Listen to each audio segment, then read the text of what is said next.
Bismillah, salatu wassalam ala rasulillah. Alors on commence la séance une séance pour consulter sur le projet Megatron. Alors, avant de commencer, je vais faire une présentation je vais refaire, je ne sais pas ce que vous l'avez vu ou pas. Je vais refaire une présentation sur Megatron.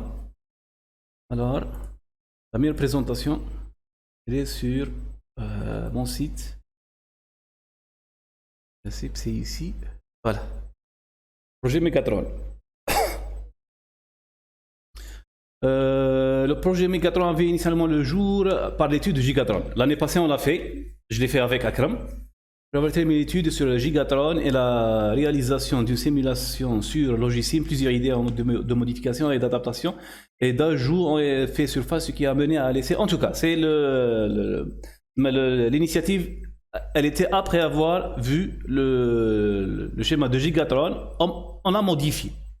D'accord, je vais revenir sur Gigatron. Alors, les modifications, il y en a plusieurs. Franchement, il y en a plusieurs. Il y a la principale, Megatron, c'est le nom par rapport à la minimisation des composants. À la base, Gigatron, il comprenait 40 circuits TTL dans sa globalité. La réduction a été jusqu'à la moitié, presque la moitié de nombre de composants. Il y a aussi principalement les principales améliorations, c'est l'amélioration de la création de l'unité d'entrée-sortie. À la base de Gigatron, voilà, ça c'est le Gigatron. Il est, je ne sais pas ce que vous le voyez ou pas. En tout cas, vous allez le voir. Pas encore.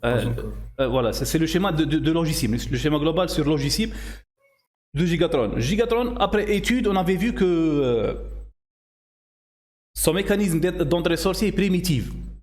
Globalement, il est primitif. Il n'est pas bien géré. Il n'est pas géré pour être modifié. Il ne peut fonctionner qu'avec ses composants d'entrée-sortie. Ces composants d'entrée-sortie, ça veut dire qu'avec il a une manette de Nintendo, NES, en entrée.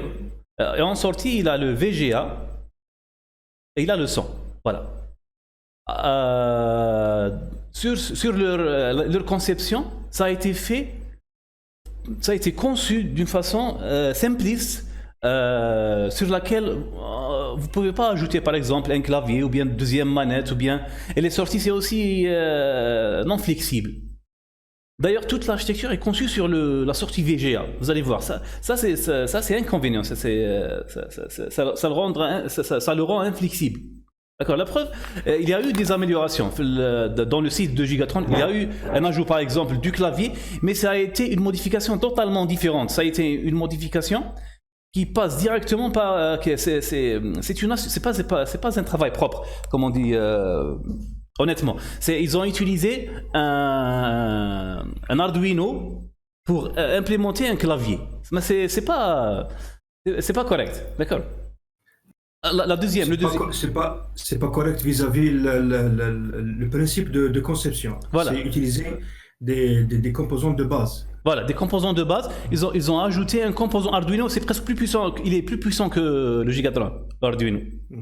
Ils ont ajouté l'Arduino pour ajouter un clavier.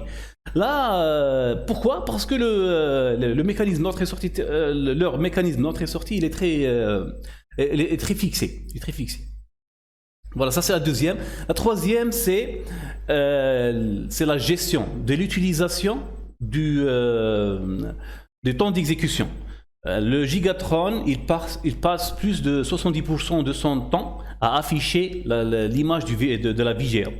Il lui reste que 30% pour exécuter son propre code. Voilà, c'est quelque chose qui n'est pas optimal. Moi, j'ai enlevé ça.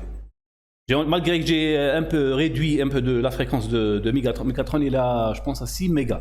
Moi, j'ai pas encore, il faut faire les tests. Là, c'est un point assez crucial pour savoir la fréquence exacte qu'on a besoin. On a besoin un peu de matériel ici.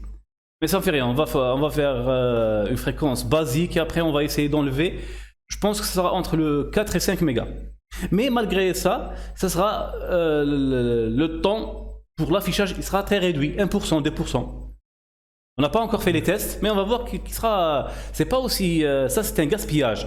C'est que le Megatron ne peut rien faire lors de l'affichage de l'image. Voilà, ça c'est 3 points. C'est généralement les 3 points d'amélioration que je voulais ajouter. Voilà, bien sûr le son. On peut ajouter les composants.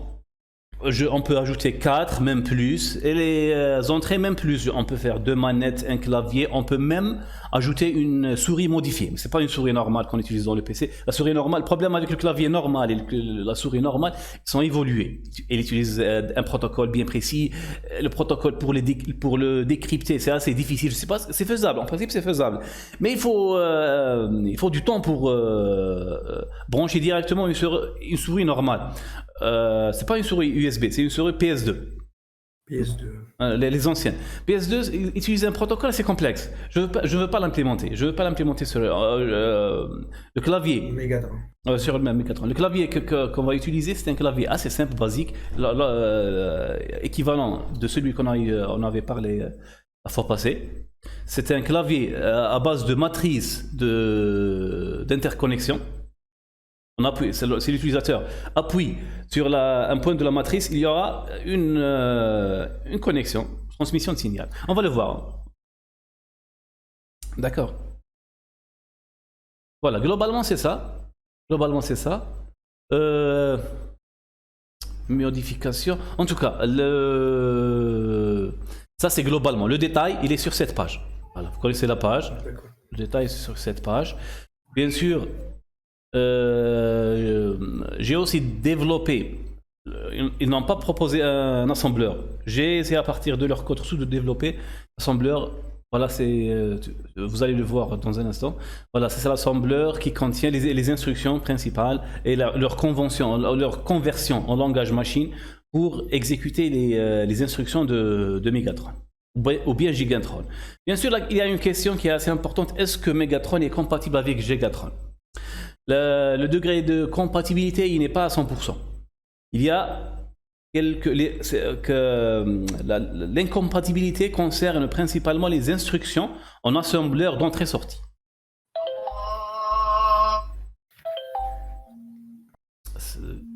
L'heure de la prière. Ah, oui. Il ne reste pas beaucoup. Ça ne fait rien, on va prier et on retourne. Il n'y a pas de problème. Ok. Le degré de compatibilité, il est assez faible. Entre le Megatron et le Gigatron, il y a des instructions, des entrées-sorties qui ne sont pas compatibles avec, ils ne sont pas acceptées par le Gigatron. C'est normal. Ce sont des instructions qu'on a ajoutées pour gérer le mécanisme nouveau qui existe dans les Megatrons. Et inversement, si on prend par exemple un logiciel de Gigatron, il va fonctionner à 95% par exemple. Dans Megatron, les 5% ce sont les instructions d'entrée-sortie toujours. D'entrée-sortie. Ouais. Voilà. Globalement, c'est ça. Je ne vais pas encore entrer dans les détails. Alors, on va détailler après avoir terminé le théorique. Ça, c'est sûr. Après terminer le théorique, il faut comprendre tous les composants, comment ils fonctionnent. Voilà, ça va nous prendre beaucoup d'énergie. Ça, c'est très important. On doit approfondir l'architecture. Alors, globalement, c'est ça. Voilà, ça, c'est la présentation de Megatron. Alors, maintenant, je dois aussi faire une petite description de Gigatron. Parce que Megatron, c'est la base de Gigatron. On va voir Gigatron, un aperçu de la machine.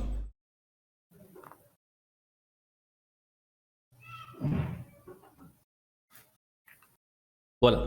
Je ne sais pas ce que l'image, elle va prendre un peu de temps.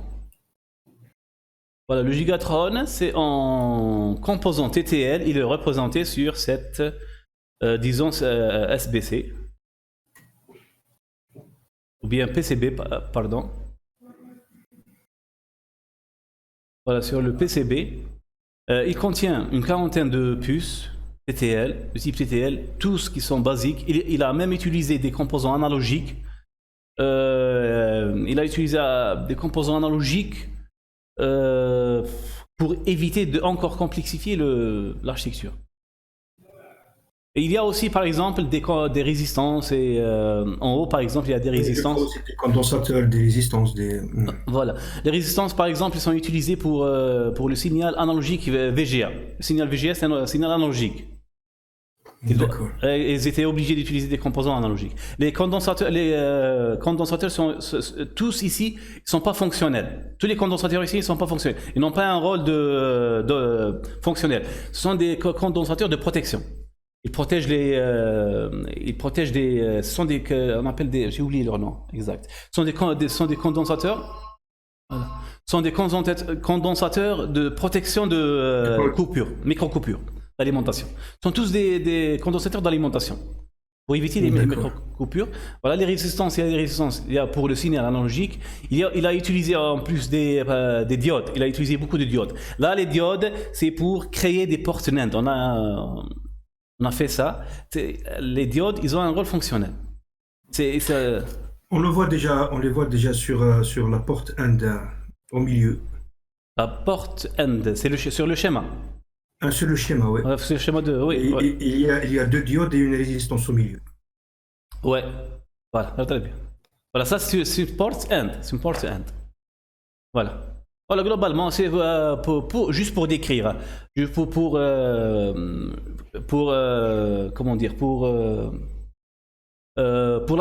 appréhender cette architecture. La partie en gauche, la partie c'est arrangé sur, par exemple, sur 1, 2, 3, sur 13 puces à gauche. Vous pouvez la voir. D'accord, oui. Elle représente l'UAL. L'URL plus quelques registres. Par exemple, là où il y a Gigatron écrit Gigatron ROM écrit sur une étiquette dorée. Ça c'est la ROM du programme principal. Il faut savoir que dans notre architecture, il y a deux mémoires. Il y a la mémoire RAM, elle est au milieu, c'est le chipset, c'est la puce au milieu, elle est écrite Random Access Memory. Et la partie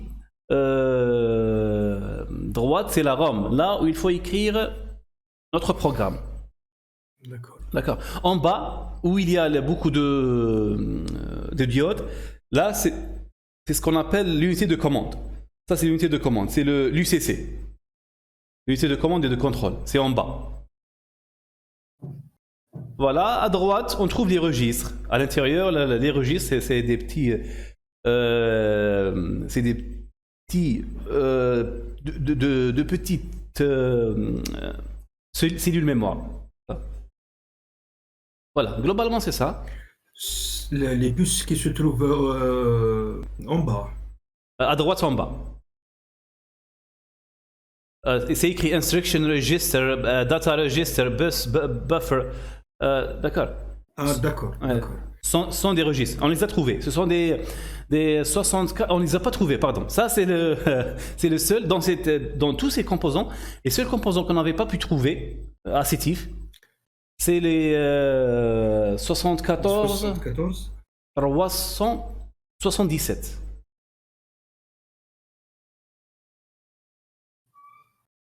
Qu'on peut les trouver à Alger. Je l'ai trouvé à Alger. J'ai appelé à PowerLab. Vous connaissez PowerLab? Non, je ne connais pas. Mais par contre, je connais des personnes qui vendent des composantes électroniques à l'Allemagne. Ah, ils ont de tout. Ah, très bien. On va les voir. Inch'Allah. تايلو إذن مصطفى. وي نروح نصلي وبعدين داكور بعد نوليو ونكملوا. كنعاود نولي نبعث لك ميساج بلي انا وليت. Alors on continue. اخي نقدر نبوزي دي كيسيون. معليش bien sûr. vas-y. لا عندك كيسيون بوزيها لي داكور. Alors on continue. Globalement, c'est ça. Ça, c'est le Gigatron. Alors, le résultat final, c'est très important. C'est très intéressant. Le résultat final de Gigatron, c'est qu'il peut afficher des images qui sont équivalentes, par exemple, au PC des années 80. Par exemple, Amiga 64, et ainsi de suite. Ce sont des PC c'est la première génération des PC. Les PC les personal computers. D'accord. Voilà, on peut voir par exemple des screenshots des logiciels qui peuvent afficher voilà, cette qualité d'image. D'accord. Avec le Megatron, en principe, ça sera mieux. Je sais pas, mais on va tester. Mais logiquement, ça sera mieux parce que c'est plus de résolution, plus de profondeur de couleur et ainsi de suite. Voilà. Le Gigatron, bien sûr, on va pas réaliser le Gigatron, on va réaliser le Megatron. On va créer notre propre, ça notre travail. On va créer notre propre circuit. Voilà, ce sont les deux concepteurs. Voilà. Ils ont pris 3 ans pour le faire, 2 ans et demi. 2 ans et demi. Hein. Ils ont pris 2 ans et demi. Ou apparemment la partie logicielle a un peu pris de temps, plus de temps. Mais ça ne fait rien. Pour nous, c'est le plus important. La simulation fonctionne. La simulation fonctionne très très bien, mais il faut la pratique. La pratique, on aura sûrement des problèmes. Ce sera pratiquement notre travail. Voilà, globalement, c'est ça. Le sujet, alors le domaine sur lequel je travaille, c'est la conception hardware. Vous avez vu mon site, il est nommé conception hardware. Ça, voilà. La conception hardware, c'est ça la confusion. Confusion entre système embarqué et conception hardware. La conception hardware, elle est totalement différente au système embarqué. À l'utilisation, par exemple, des microcontrôleurs comme les AVR, ARM. Voilà, comme ARM, AVR, les PIC, par exemple, l'Arduino, le plus célèbre. Dans ces cas-là, l'architecture il est bien présente, le hardware il est bien présent, il y a un microcontrôleur, il contient des entrées, des sorties, il contient des composants. Voilà, c'est une architecture hardware prête. Alors pour notre cas, non, c'est nous que nous devons construire le hardware à zéro. Construire à zéro et construire les hardware composant par composant. D'accord. À la base, on n'a pas de hardware, on n'a pas de processeur. C'est nous que nous devons construire ce processeur à base de composants élémentaires, à base de portes logiques ou bien de cellules mémoire qu'on appelle registre ou bien des flip-flops. Oui. D'accord. Azouz, donc il a été mentionné au début que sur le Megatron, il y a une réduction presque de 50% des composantes électroniques. Donc, est-ce que je peux voir, par exemple, sur quel côté cette réduction est faite? Oui, bien sûr. Par exemple, sur l'UAL, sur les unités de commande et de contrôle, sur le côté mémoire. Oui, là, la principale partie de réduction, c'était l'UAL. L'UAL, là, il y a 13 composants. Là, ces 13 composants, ça a été réduit en 2 composants. On va utiliser 2 composants, bien prêts. C'est toujours la base de TTL 74. C'est toujours la base. On va remplacer tous ces composants par ce qu'on appelle le 74 281. C'est une UAL 4 bits. On va utiliser 2 pour avoir une UAL 2 bits. C'est une UAL très puissante. C'est une UAL qui a été utilisée, juste pour l'anecdote, elle a été utilisée sur le PDP-11. C'est l'UAL de la PDP-11. Voilà, c'est l'UAL de notre labo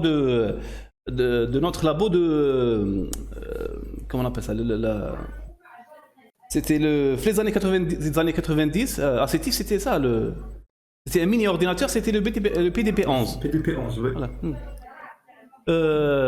Voilà, plus beaucoup de composants, je ne sais pas exactement combien le nombre, mais beaucoup de composants de l'UCC, l'unité de commande, ont été réduites par un seul composant, par une RAM.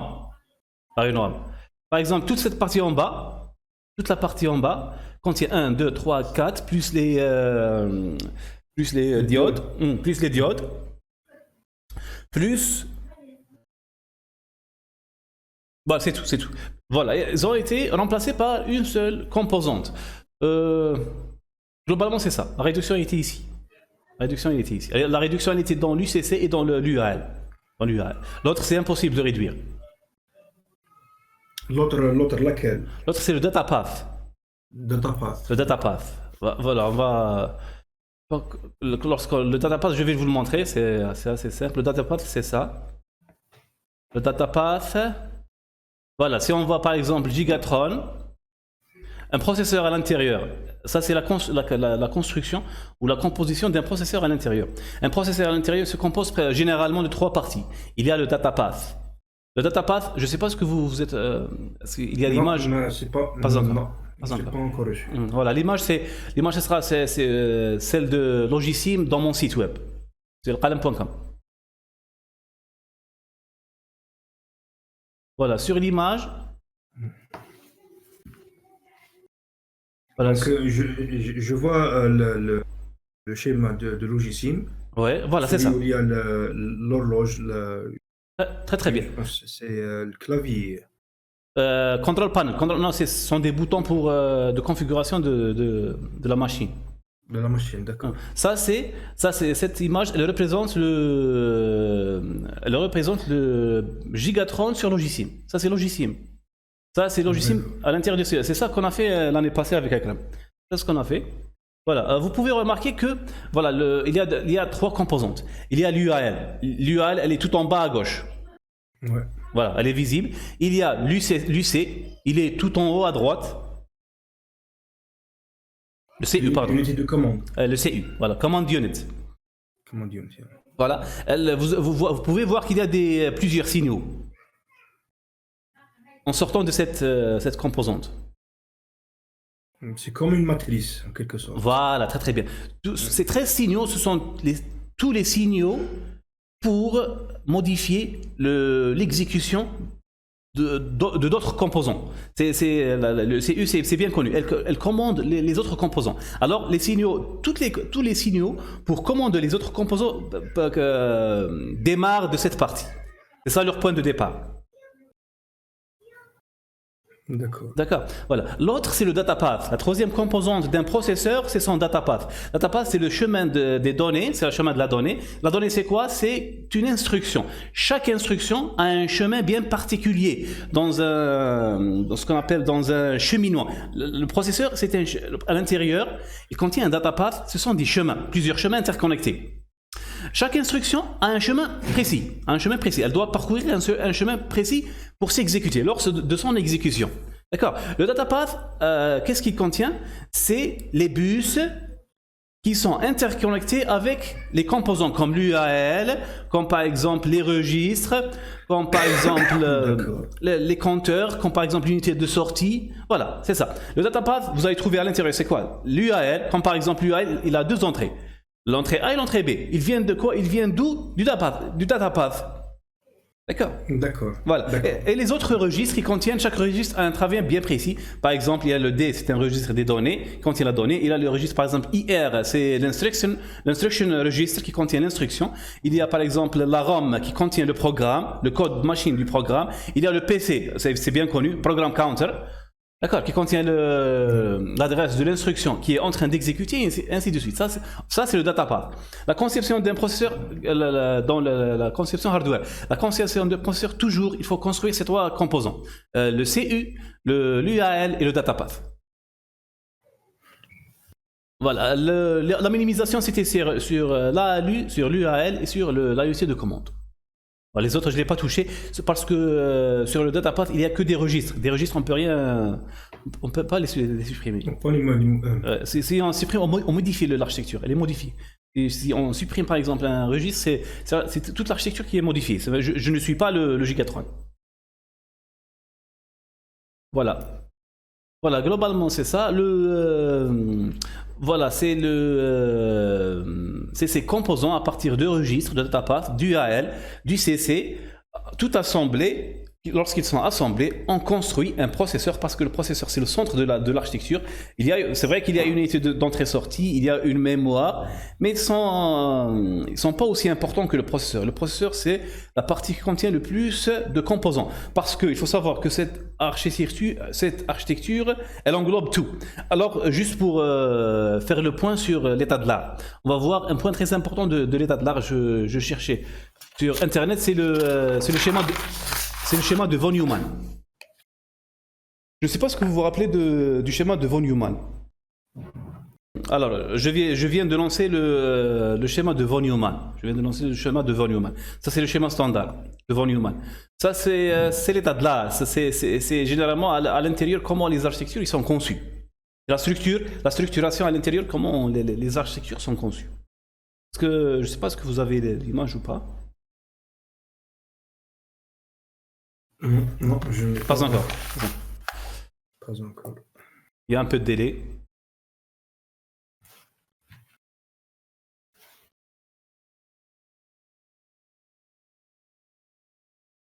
Ce schéma est très important. Le schéma de von Neumann. Vous devrez le mettre dans l'état de l'art. Dans le premier chapitre de l'état de l'art. Donc, je vais le mentionner dans l'état de l'art principal. L'état de l'art, en principe, ça contient deux chapitres. Il y a le chapitre circuit combinatoire et le chapitre circuit séquentiel. Le début du premier, le début du chapitre combinatoire, vous devrez faire une introduction sur la conception hardware. Là, vous devrez présenter l'architecture. Ça, c'est quoi? Le schéma de von Neumann, il représente le modèle générique d'une architecture. Vous devrez le mentionner dès le début. Dès le début, l'architecture, le premier point, on va écrire ça. Je ne vais pas vous laisser faire tout seul. On va écrire les points globalement sur ce qu'on va écrire sur un chapitre. Mais l'un des premiers points, ce sera l'architecture de von Neumann. L'architecture de von Neumann est très importante. Voilà, c'est le modèle générique des architectures des ordinateurs. Alors, voici le schéma de von Neumann. Est-ce que vous l'avez? Je l'ai eu déjà, c'est bon. Voilà. On peut observer qu'il y a un processeur, il y a les inputs, les outputs et la mémoire. C'est les trois composants principaux. D'accord. Voilà, c'est les trois composants principaux d'une architecture. Le input, output, ce sont des composants qui permettent l'entrée et la sortie de l'information de notre système. D'accord. La mémoire. Voilà, vous connaissez la mémoire. CPU, à l'intérieur, il y a par exemple, ça c'est le schéma le B, ça représente par exemple l'UAL, les registres, voilà, et c'est ce qu'on a vu dans Megatron, voilà, c'est le data path et ainsi de suite, le CU et l'UAL. Comment que ça fonctionne? Là, en principe, ça c'est pas bien clair. Voilà, il y a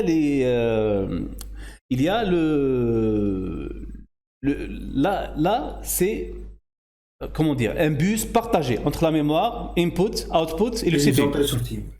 Alors, réellement, c'est pas ça. L'architecture de von Neumann, c'est pas ça. L'architecture de ça, c'est grossier. L'architecture de von Neumann, c'est que le processeur, il stocke l'information dans la mémoire et il fait sortir l'information de l'input-output. Il n'y a pas un accès direct, il n'y a pas une connexion directe entre les input-outputs et la mémoire. Il n'y a pas de liaison. Est-ce que vous êtes d'accord? D'accord. Voilà. Ça, c'est le schéma de von Neumann. Il y a une séparation. On va chercher un autre. Voilà. Ça, je vais lancer, vous allez voir un autre bien plus... il est correct. L'autre, il est correct. Il n'y a pas de liaison entre la mémoire et les entrées-sorties. D'accord? Bien sûr, à l'intérieur, comment que ça fonctionne? Le schéma suivant, il va s'afficher. Comment que ça fonctionne? C'est très simple. C'est que le CPU fait toute la gestion. L'information, elle vient de l'extérieur, elle est entrée dans le input. Voilà. Lorsqu'elle est traitée et terminée, il va la sortir sur le output. Lorsqu'il a besoin d'une information temporaire, il va la mettre dans la mémoire centrale. Dans le schéma de von Neumann, la particularité du schéma de von Neumann, la mémoire, elle contient deux parties principales. Il contient les données et il contient le programme. Voilà, ça c'est bien connu. Est-ce que vous pouvez me répéter, Bark, le dernier point? Voilà, la particularité du schéma de von Neumann, c'est qu'il contient les deux types d'informations qui sont les programmes, la mémoire. Elle contient les deux principaux types de programmes qui sont la mémoire, ce sont les programmes et les données. D'accord. Ça c'est même les PC Theona, même dans les PC actuels, même dans par exemple les smartphones, même dans toutes les architectures actuelles, ils utilisent ce schéma. Le schéma de von Neumann, c'est que la mémoire à l'intérieur, elle contient du programme et les données. C'est bien connu. Voilà. C'est bon. Ça, très bien. En contrepartie, il y a une autre architecture. C'est l'architecture de Harvard. Voilà, je vais la chercher. Il y a un deuxième type d'architecture qui s'appelle l'architecture de Harvard. Architecture de Harvard. Voilà. Là, c'est différent. Voilà, l'architecture de Harvard. Voilà, on peut la voir ici. C'est pas le meilleur. On va voir ça. Voilà. L'architecture de Harvard, elle est généralement utilisée dans les systèmes embarqués. Les systèmes qui exigent une certaine performance. Qu'est-ce que ça veut dire? L'architecture de Harvard, elle est plus optimale. Elle est plus optimale, mais elle est plus coûteuse. D'accord.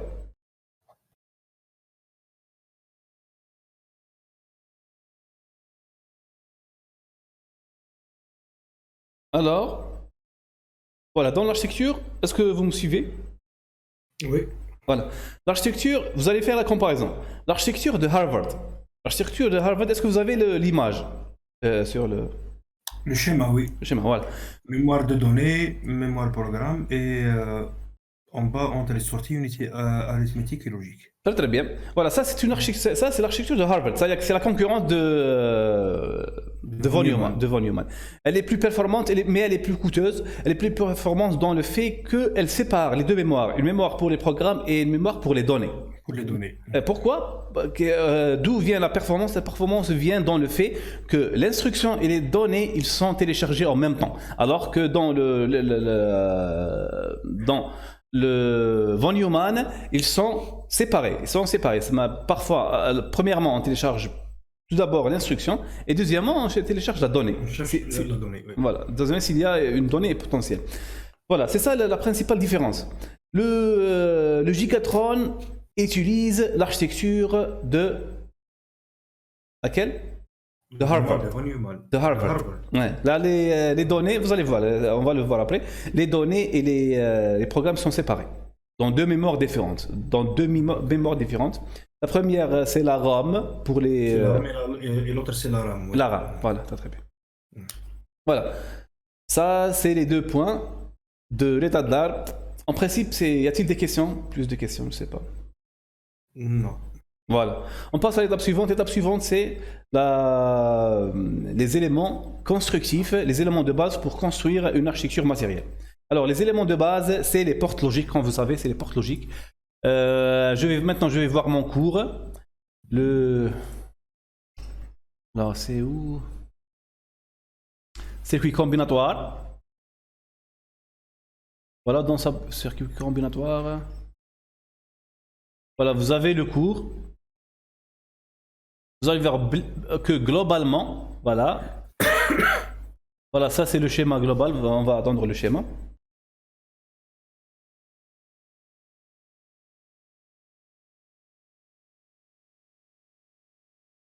Alors, je ne sais pas, est-ce que vous avez le schéma?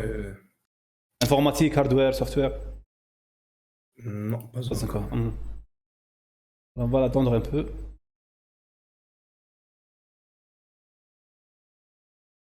Là, j'ai le cours, les circuits combinatoires. Ouais.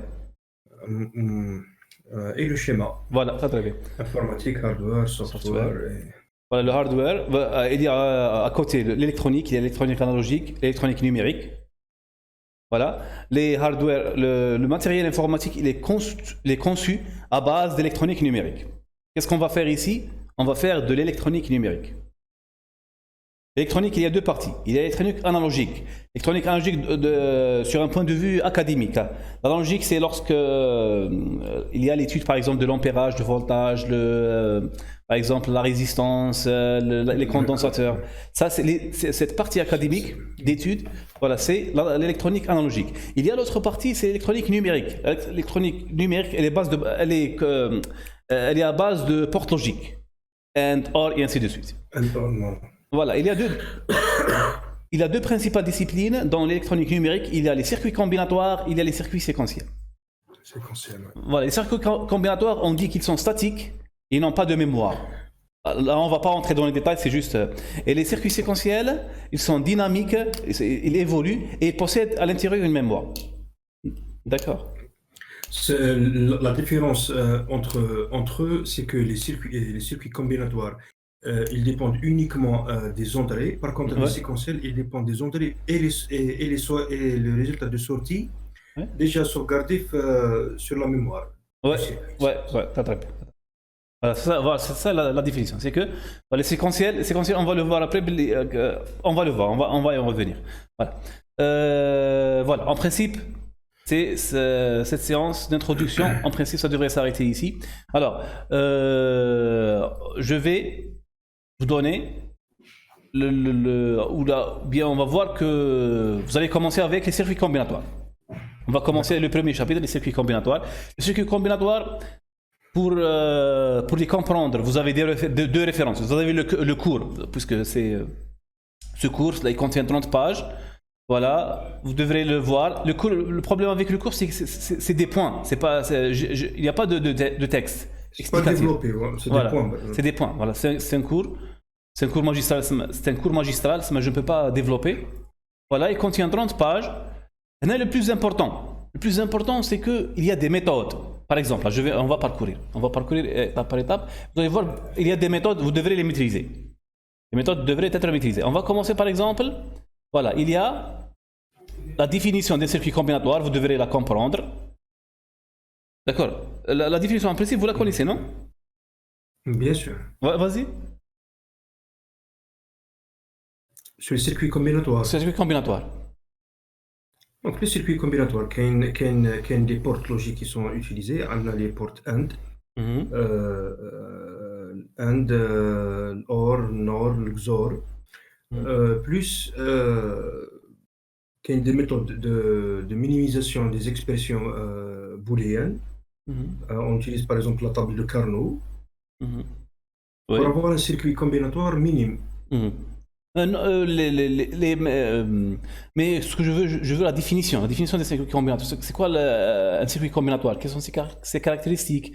Comment on construit? Je veux une définition formelle. Je veux l'aspect formel. Formel, ça veut dire définition. Ça veut dire mathématique, ça veut dire quelque chose de bien précis. La définition. On doit bien comprendre ça pour passer à circuit séquentiel. Je ne sais pas ce que vous l'avez vu ou pas. En tout cas, on va le voir ensemble. D'accord? Bien, oui. Donc, un circuit combinatoire, nous avons les entrées et nous avons c'est une fonction. Très bien. Le circuit combinatoire, c'est une fonction qui dépend des entrées.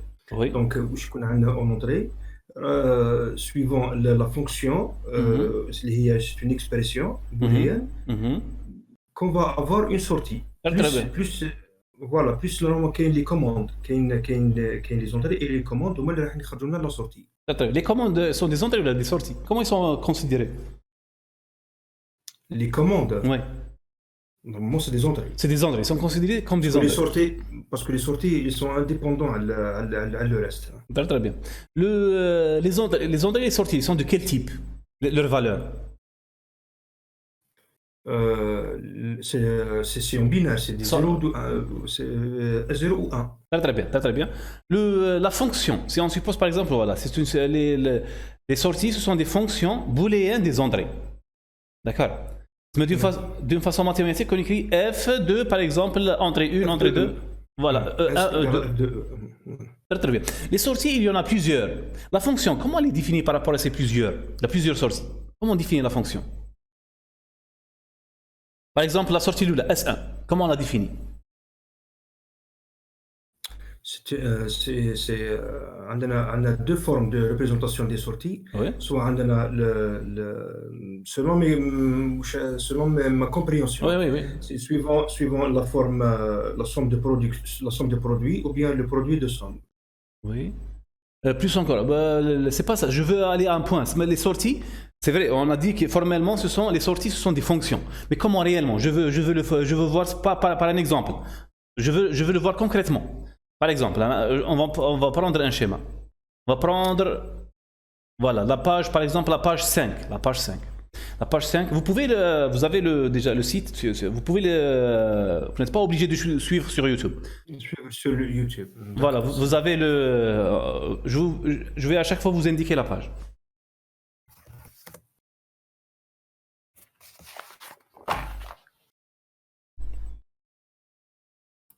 Attends, je la page parce que c'est un peu long. Ça.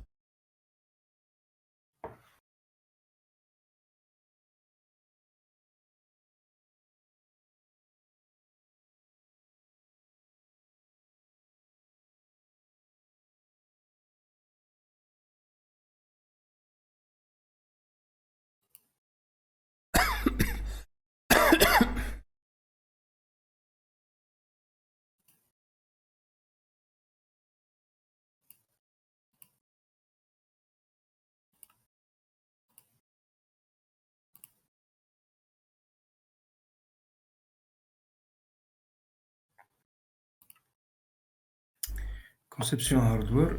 وين نروح عزوز؟ في المنيو. Sur la page. Le menu, voilà, في المنيو, vous allez trouver le menu conception hardware, vous allez trouver circuit combinatoire. D'accord.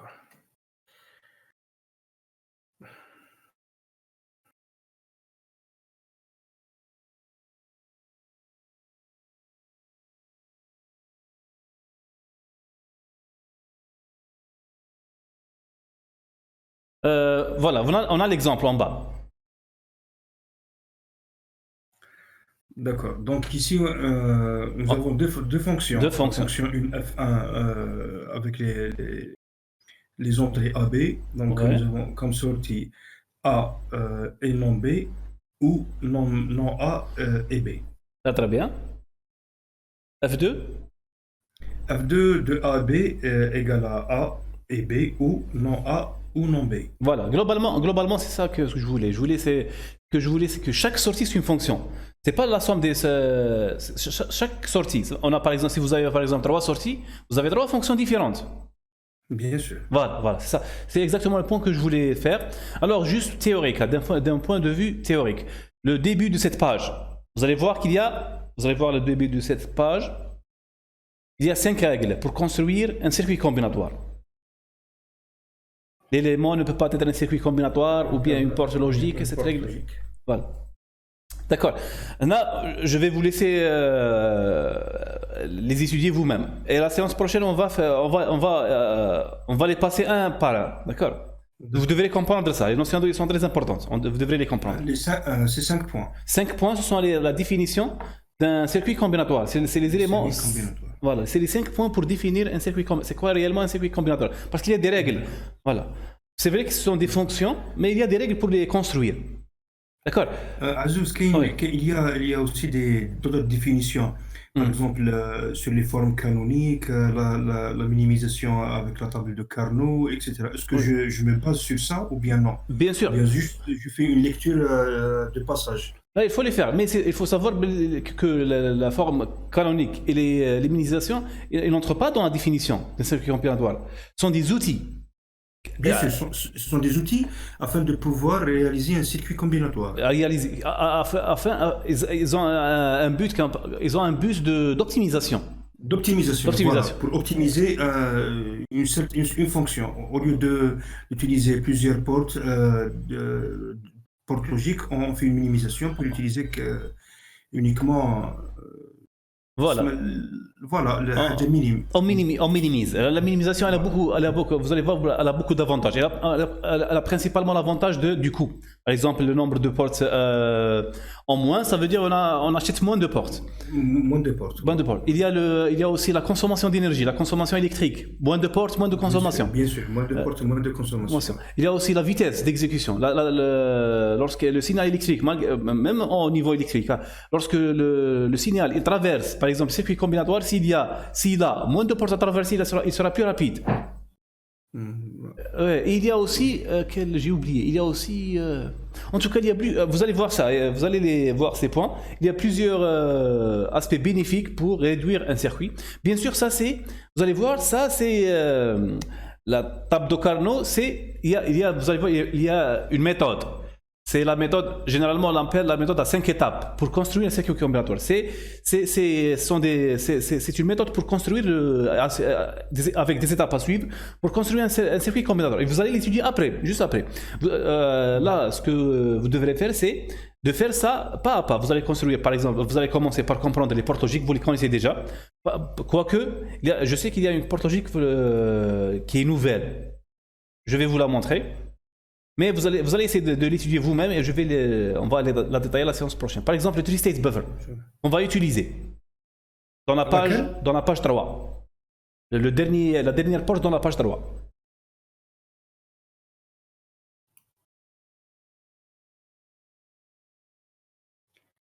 Ah, celle qui est cochée avec un X en rouge. Non. C'est juste... Ah oui, three-state buffer. Three-state buffer. Voilà. On va l'utiliser. Essayez de le comprendre vous-même. C'est assez compliqué. Voilà. Il faut y réfléchir. On va l'utiliser. On va utiliser les three-state buffer dans nos circuits. Il faut bien les comprendre. D'accord. Voilà. Three-state buffer. Alors que pour la semaine prochaine ou bien pour la séance prochaine, il faut faire une lecture. Il faut faire une lecture sur les. Vous avez deux ressources. Vous avez mon cours. Voilà, parce je vais m'appuyer mes questions bien. Ce seront par rapport à mon cours, les notions qui se trouvent dans mon cours. D'accord. Mais moi, personnellement, ce cours, il est inspiré de... Ça, c'est à vous de voir. Hein. On n'a pas assez de temps. Mais moi, j'utilise ce livre. Ça, c'est ma référence. Sur ce domaine, ça, c'est la référence. C'est le livre qui s'appelle Digital Design and Computer Architecture.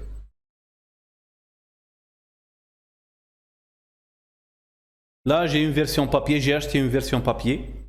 C'est un livre qui contient... Digital Design and Computer Architecture.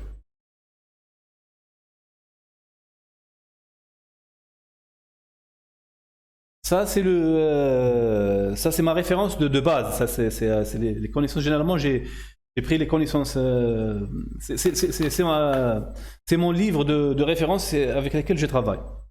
D'accord. Voilà. Le livre, bien sûr, il contient plusieurs chapitres. Il approfondit relativement les notions.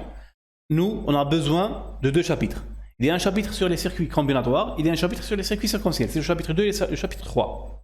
Ils sont assez légers. Vous pouvez les lire. Ils sont assez légers. Quoique, dans ces chapitres, il y a plusieurs parties qu'il ne faut pas lire. Par exemple, je vais vous donner un exemple. C'est pour ça qu'il faut à chaque fois les référencer au cours. Il y a des notions qu'on n'a pas besoin on n'a pas besoin de les faire. Essayez de vous référencer au cours. Pour approfondir, c'est le livre. D'accord. Par exemple, le chapitre 2. Par exemple, le chapitre 2. Le chapitre 2, si on voit par exemple... Il va faire toutes les étapes qu'on fait en cours jusqu'au... Voilà, par exemple, timing. Le timing, il va faire l'étude des temps. C'est assez complexe. L'étude temporelle des circuits, c'est assez complexe et on ne va pas le faire. On va éviter... Oui. Il n'y a pas de son. Allô. Allô. Allô. Allô. Allô. Il n'y a pas de son. Je vous entends, Azus. Voilà. Je vous ai dit qu'il y a des parties dans le livre, vous n'êtes pas obligé de tout lire. Même par exemple, vous avez que 2 chapitres. Vous avez le chapitre 2 et le chapitre 3. Le chapitre 2, c'est le chapitre des circuits combinatoires. Le chapitre 2, c'est le chapitre 3, pardon, c'est pour le chapitre des circuits séquentiels. Vous n'êtes pas obligé de tout lire en cas où vous avez besoin d'approfondir, d'accord? Vous n'êtes pas obligé de tout lire. C'est des chapitres, il n'y a pas beaucoup de pages. Il y a, par exemple, un chapitre, c'est une 30aine de pages. Peut-être moins. D'accord. Et vous avez peut-être, vous devriez lire par exemple que 20 pages par exemple par chapitre. Vous n'êtes pas obligé de tout lire. Par exemple, ici, je viens de vous donner un exemple, c'est le timing 2.9. Voilà, on n'est pas obligé de lire ça. C'est des parties qu'on ne va pas lire. D'accord. Voilà. Il ne concerne pas la réalisation. Si. Et c'est ça parce que je me demandais, parce que j'étais en confusion. Parce que normalement, le timing, c'est quelque chose de primordial. C'est primordial. Dans une architecture. C'est ce qui va nous poser le problème du choix de l'horloge. C'est l'étude du timing qui va qui va nous guider sur le choix de l'horloge, mais je préfère l'éviter pour l'instant. C'est un sujet complexe, franchement. Vous allez voir, le timing du circuit combinatoire, c'est assez facile, mais pour les circuits séquentiels, c'est l'enfer. C'est vraiment un enfer, c'est très complexe. On va essayer de l'éviter pour l'instant. C'est lorsque on va faire des tests pour éviter les calculs, on va faire les tests. Ça fonctionne pour 5 mégas, c'est bon, ça fonctionne. C'est complexe, c'est assez complexe. Même si on fait des études, on doit l'écrire. Si par exemple on fait des études on fait les calculs du timing, on peut le faire. On peut faire on doit l'écrire sur le mémoire. D'accord. Je ne sais pas. Franchement, je ne sais pas. Même les tests qui n'ont pas abouti. Donc on les mentionne. On va faire les tests. Moi, je veux éviter il y a deux méthodes. Ou bien on fait le calcul mathématique en utilisant ces formules. Il y a des formules et ainsi de suite. Il y a des formules, il faut faire ça, il faut faire ça. Il n'y a pas de simulateur pour ça, pour simuler le timing. Le timing. Ça existe, mais ça n'existe pas pour les TTL. Ça existe pour les FPGA. Chaque logiciel, comment dire, réel pour la construction des circuits. C'est les circuits, le hardware est à base de ce qu'on appelle des circuits ASIC ou bien FPGA. Comme par exemple les processeurs actuels sont des ASIC, sont des silicones à l'intérieur. On appelle ça ASIC. Ou bien FPGA. FPGA en principe vous connaissez ça. FPGA, c'est des circuits. Ouais, voilà, c'est pour prototypage. Ils sont pas réels. Ils sont pour prototypage. Là, il faut utiliser des logiciels sérieux. On appelle ça des logiciels. C'est pas logiciel. Ils ont tous une partie du timing qui est très importante, primordiale pour calculer le timing du circuit. Ça c'est fait d'une façon automatique. C'est le logiciel qui fait tout. Tu n'as rien à faire.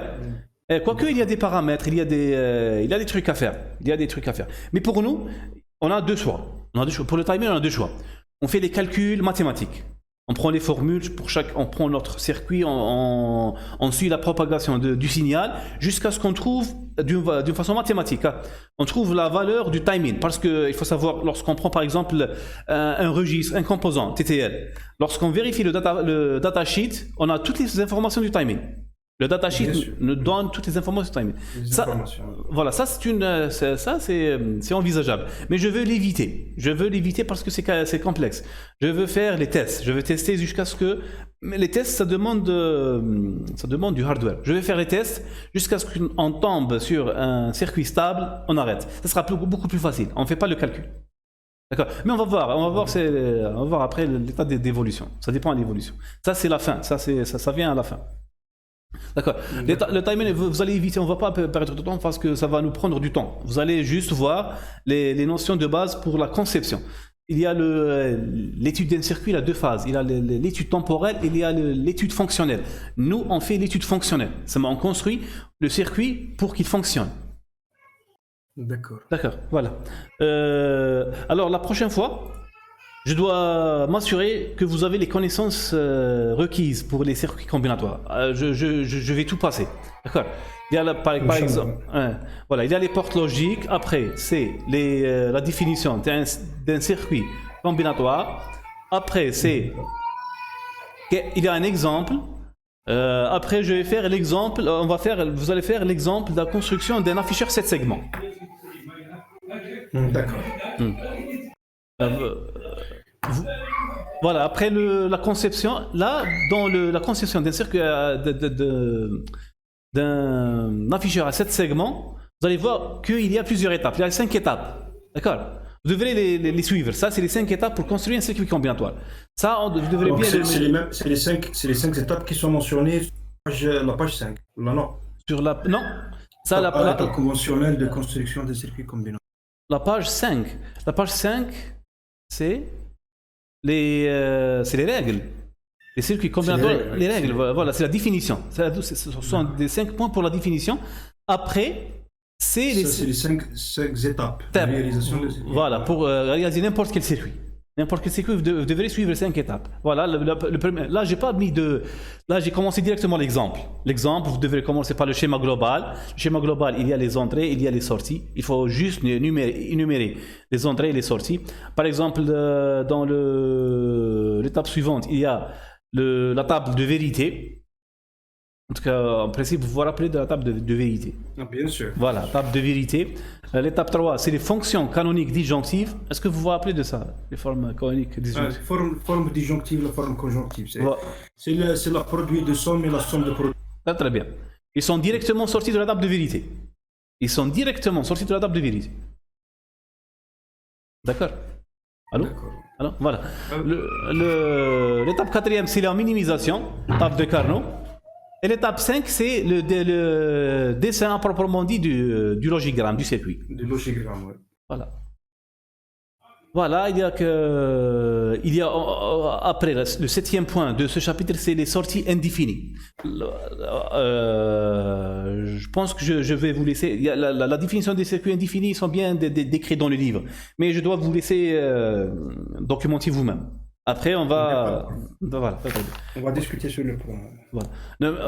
Juste, c'est que pour vérifier que vous avez assimilé ces notions, on doit passer étape par étape sur les différents points de ce chapitre. D'accord. D'accord, voilà. Si vous avez un problème, bien sûr, vous pouvez m'appeler. C'est évident. Ouais, voilà, c'est quelque chose de bien connu. Il y a le livre il est beaucoup plus explicatif. Vous pouvez sauter par exemple, vous n'êtes pas obligé de tout lire. Vous avez un point que vous n'aviez pas compris, vous passez directement à ce point. Le livre, il a un deuxième aspect important, c'est une source de rédaction. Ouais. Voilà, il va vous donner les idées. Akram, il a beaucoup travaillé sur le livre parce que c'est la façon d'écrire, d'accord? Vous allez voir la façon d'écrire. Voilà, globalement c'est ça. Maintenant c'est la question. Pour le moment, non. Pour le moment, il n'y a pas vraiment de questions, mais Voilà, je vous ai dit que la compréhension, je dois m'assurer que vous avez assimilé les notions, parce qu'on ne peut pas, par exemple, se plonger dans le projet et les notions qui sont floues, vous n'allez pas comprendre. Ah, bien sûr. Voilà, bien les notions, ils doivent bien être maîtrisées. Ces deux chapitres doivent bien être maîtrisés. Lorsqu'ils sont maîtrisés, on passe à la Le combinatoire et le séquentiel. Le séquentiel, voilà.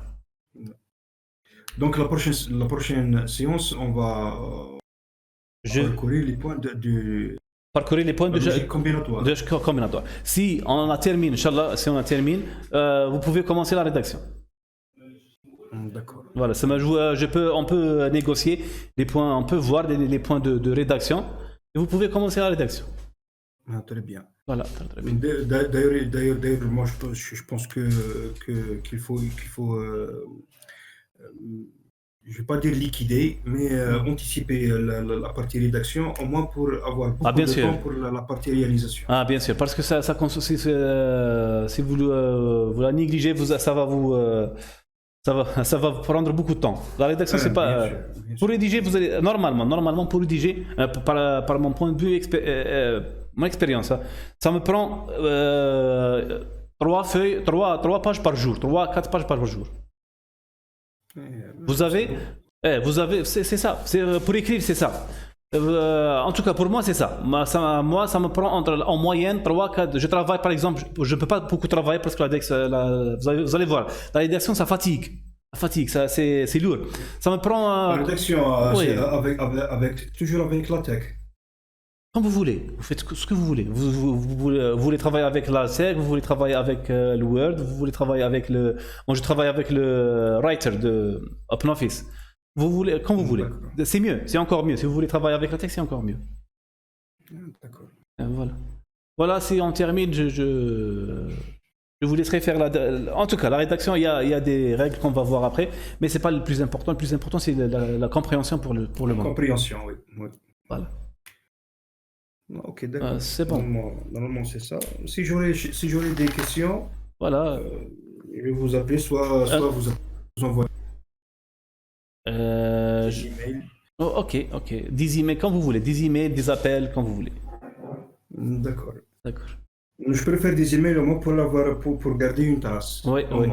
C'est. En plus de ça, ce que je vais faire, c'est après une journée, 2 journées, je vais laisser cette vidéo. Je vais la mettre sur YouTube. Si un point, par exemple, vous a été échappé ou là, vous pouvez voir. Exactement. Voilà. Exactement. Donc, non, je n'arrive pas à vous entendre bien. Cette vidéo, elle va me servir de référence. Oui, oui, oui. Si j'aurais,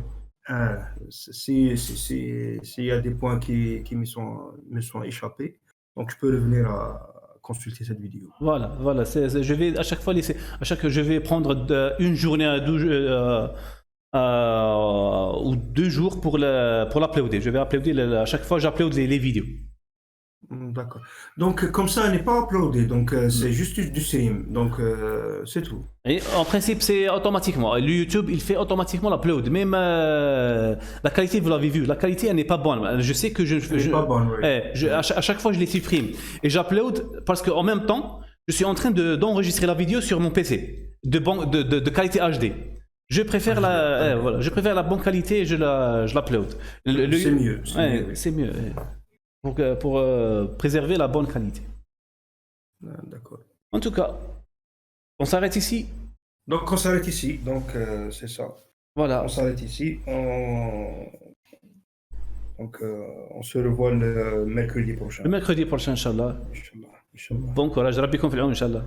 آمين إن شاء الله. بارك الله فيك عزوز. فيك بركة. السلام عليكم. يعطيك الصحة. السلام عليكم. السلام ورحمة الله.